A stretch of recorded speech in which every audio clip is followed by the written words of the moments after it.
This book is for those who want to decipher the material world we have constructed and find out where these materials came from, how they work, and what they say about us. The materials themselves are often surprisingly obscure, despite being all around us. On first inspection, they rarely reveal their distinguishing features and often blend into the background of our lives. Most metals are shiny and grey. How many people can spot the difference between aluminum and steel? Woods are clearly different from each other, but how many people can say why? Plastics are confusing.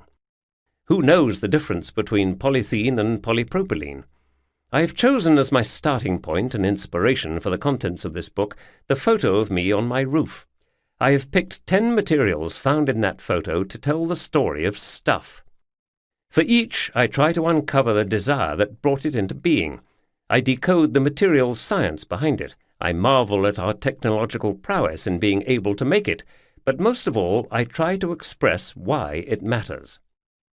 Along the way, we find that, as with people, the real differences between materials are deep below the surface, a world that is shut off from most unless they have access to sophisticated scientific equipment.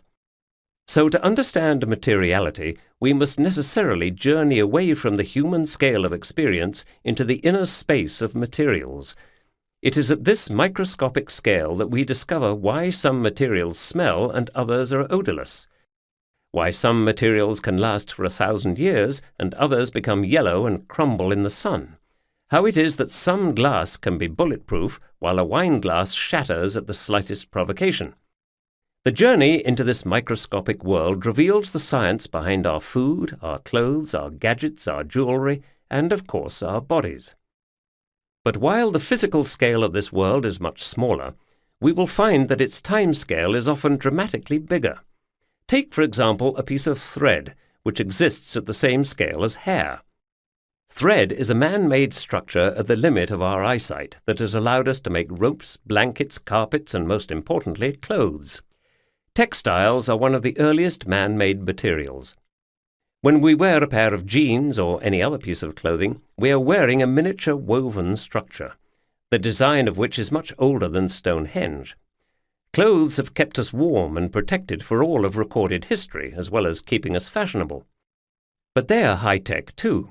In the 20th century, we learned how to make spacesuits from textiles strong enough to protect astronauts on the moon. We made solid textiles for artificial limbs. And, from a personal perspective, I am happy to note the development of stab-proof underwear woven from a synthetic high-strength fiber called Kevlar. This evolution of our materials technologies over thousands of years is something I return to again and again in this book.